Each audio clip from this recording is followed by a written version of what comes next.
comment vous vous auto-sabotez? Qu'est-ce qui fait que vous gâchez votre potentiel ou que vous n'ouvrez pas quelque chose ou que vous cassez quelque chose à l'intérieur de vous? Comment vous vous auto-sabotez vous-même?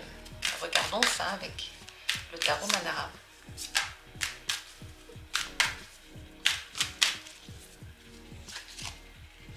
Premier tirage,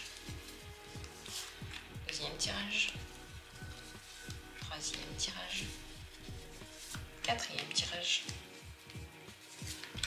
cinquième tirage. Voilà les possibilités. Regardons, découvrons. Qu'est-ce qui fait que vous vous auto-sabotez? Je vous invite maintenant à choisir vraiment comme ça vient, une, deux, trois cartes, comme vous le sentez. Écoutez-vous, juste faites-vous confiance et choisissez les cartes. Et dans la description, vous allez trouver les minutes pour chacune des possibilités. En général, si vous aimez les tirages de développement personnel, n'hésitez pas à jeter un coup d'œil dans l'onglet membres. Vous pouvez rejoindre la communauté. Je fais beaucoup de tirages aussi de développement personnel, de grands tirages très intéressants sur ce sujet. Qu'en est-il? Premier tirage.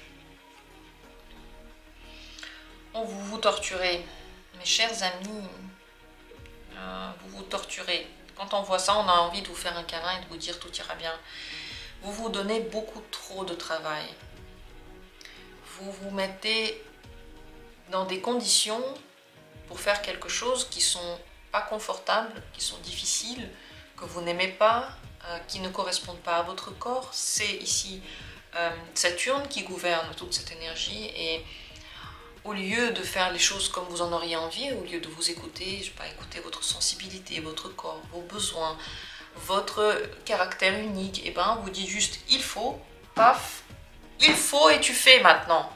Comme une maman qui parle à son enfant, qui n'est pas sage avec ce ton, avec cette critique, et vous vous mettez dans des situations où il n'y a pas de sortie. C'est la reine de terre et c'est vrai qu'elle est dans une impasse.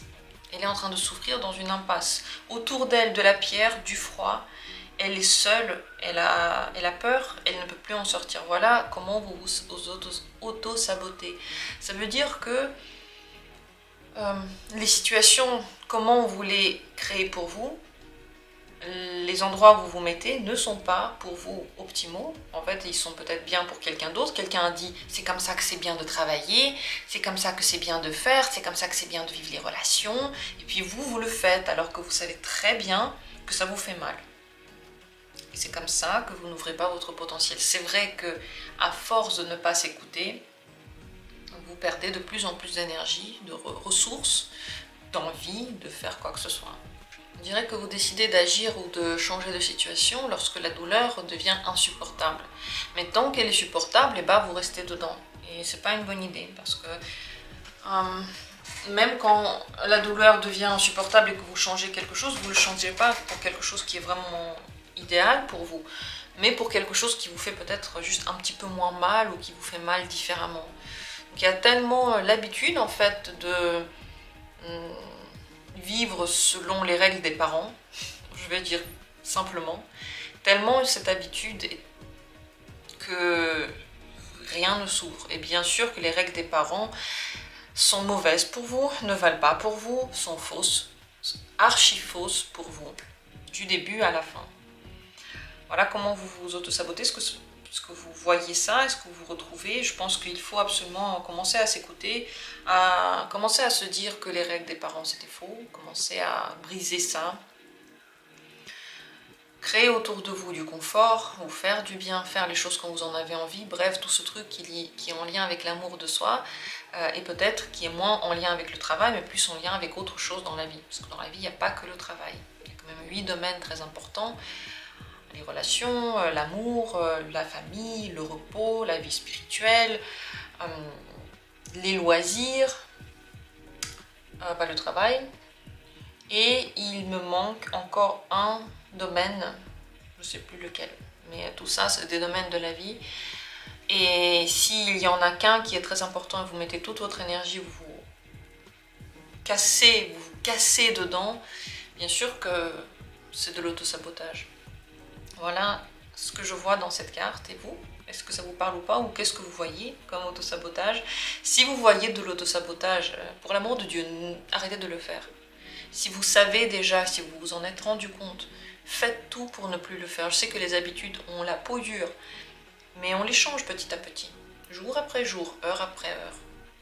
Et on continue, deuxième tirage, comment vous vous auto-sabotez? C'est le 4 de feu. Vous faites des choses qui sont pas bonnes pour vous en secret. C'est peut-être des choses qui sont pas bien vues par la société.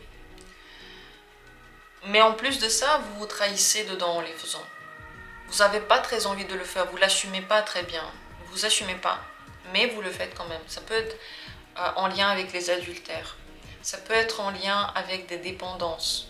Ça peut être en lien avec une autodestruction concrète, automutilation, auto-haine que vous faites quand personne ne voit. C'est des choses que vous faites quand il y a peu de monde autour de vous, soit une seule personne, soit personne.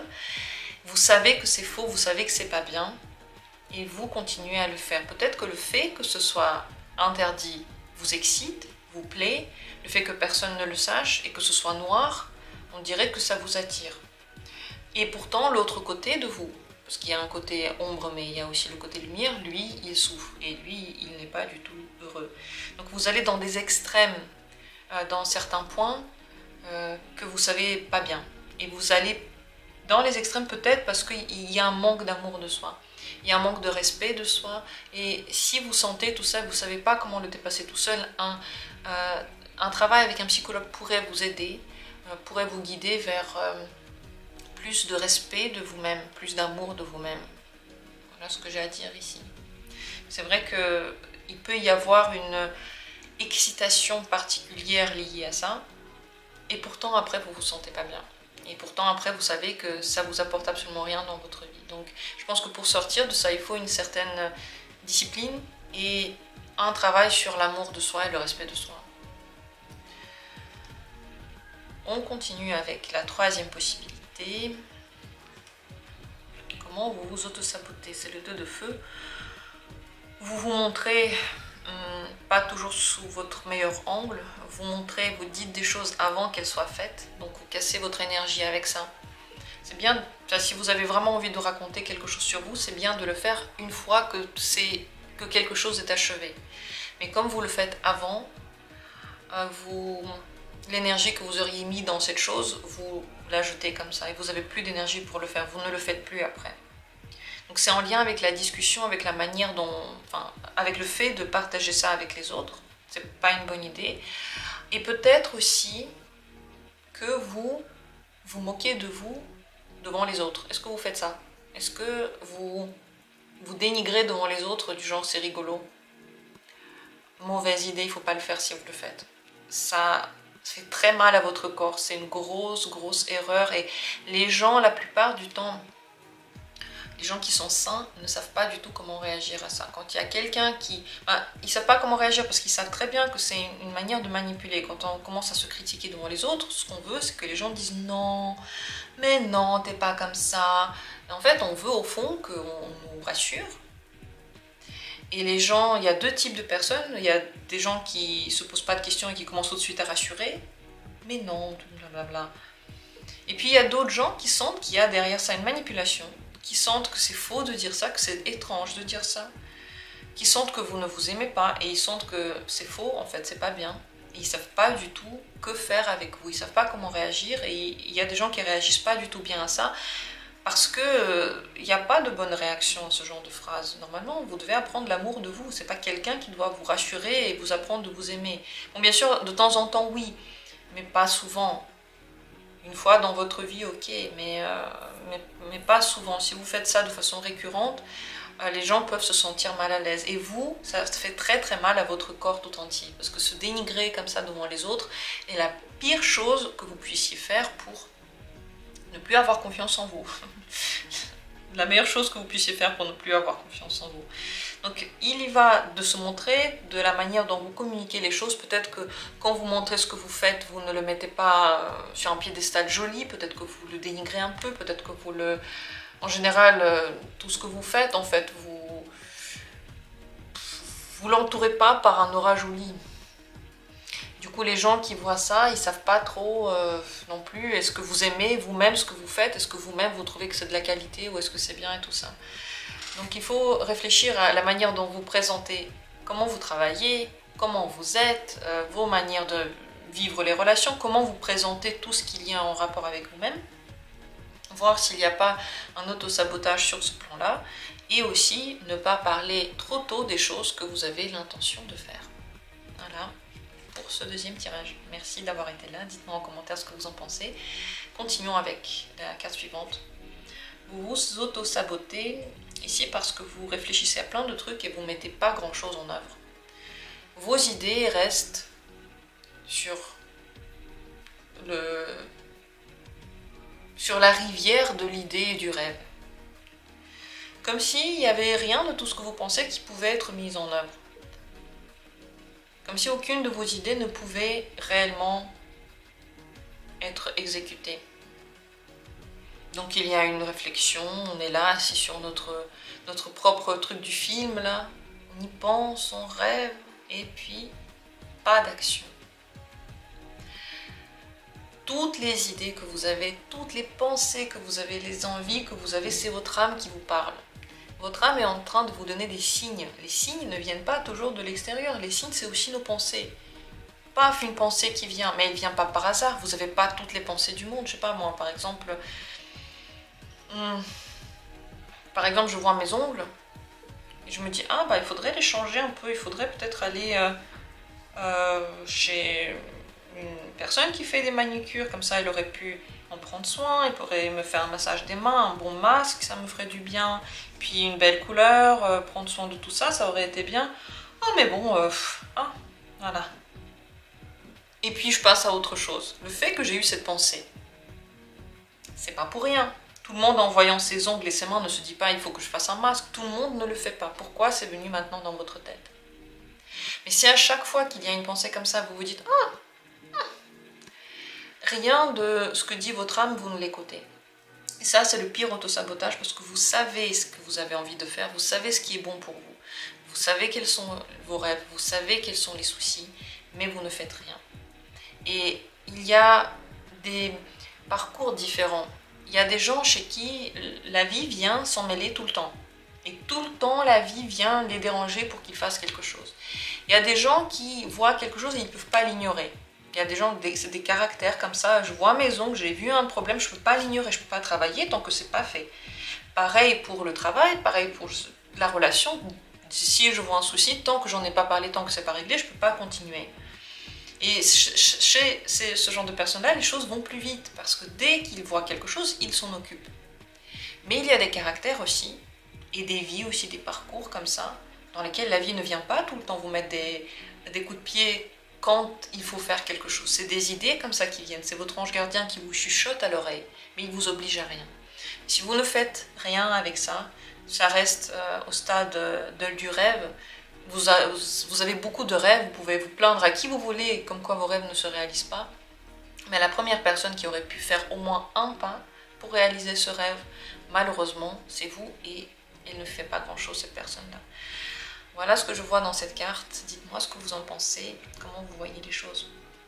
Et pour terminer, dernière possibilité, comment vous vous auto-sabotez, c'est la carte de l'étoile. Plusieurs possibilités. Première, vous avez des rêves et vous ne les mettez pas en œuvre. Réécoutez ce que j'ai dit pour la carte 4. Si ça vous parle, réécoutez la 4 cartes. 4. Deuxième possibilité, vous vous mettez toujours en avant comme une star. Et peut-être que ça dérange, parce que ce n'est pas votre but de vie. Et à force de comme ça vous mettre en avant, trop, ou d'une façon qui n'est pas, peut-être pas naturelle, il y a des choses qui ne marchent pas comme vous voulez. Ça, c'est la deuxième possibilité. La troisième possibilité, pas de foi, pas de confiance. Si vous n'avez pas de foi dans quelque chose de plus grand que vous, pas de confiance, pas de demande, vous ne demandez pas de l'aide, pas d'espoir en général, vous vous auto-sabotez parce que l'espoir fait vivre, vraiment. Les rêves font avancer. Le fait de vouloir quelque chose, de tendre vers quelque chose nous donne des forces de vie. Si on ne tend vers rien, si on n'a pas de but, si on n'a pas d'envie, si on n'a pas d'espoir, la vie se termine assez vite parce que les cellules sentent qu'elles n'ont pas besoin de se régénérer. Le cerveau dit aux cellules, pas besoin de vous régénérer, on n'a plus besoin de corps. C'est un grand problème, grand auto-sabotage. Donc, il peut y avoir du coup des problèmes avec les rêves, des problèmes avec la foi, des problèmes avec la manière de se placer. Si vous vous placez toujours en avant, vous n'écoutez pas suffisamment les autres, ça peut aussi déranger. Et la dernière chose, c'est possible que vous ne vous mettez pas du tout en avant. Vous n'êtes pas fier de ce que vous faites, vous ne voulez pas essayer d'être un peu ambitieux et faire quelque chose d'intéressant qui pourrait vous plaire. Vous avez peur d'être vu, vous avez peur d'être remarqué, de briller. Ça, c'est la dernière chose. Donc, avec l'idée de briller, il peut y avoir les deux extrêmes. Là où on est trop visible et on se met tout le temps en avant, et là on se cache totalement, on ne se montre pas du tout, on ne veut pas que quelqu'un nous reconnaisse. Et ça, tout ça, en fait, ça ne vous aide pas. Il faut trouver le juste milieu, il faut retrouver la foi, retrouver les rêves dans la vie. Et peut-être, comme dit, écouter le tirage précédent pour plus de détails sur les rêves en général et leur mise en œuvre. Voilà pour ce dernier tirage. Est-ce que ça vous parle ou pas? Dites-moi en commentaire. Merci à tous d'avoir été là. J'espère que le tirage vous a plu. Comme d'habitude, je vous dis à bientôt pour d'autres vidéos.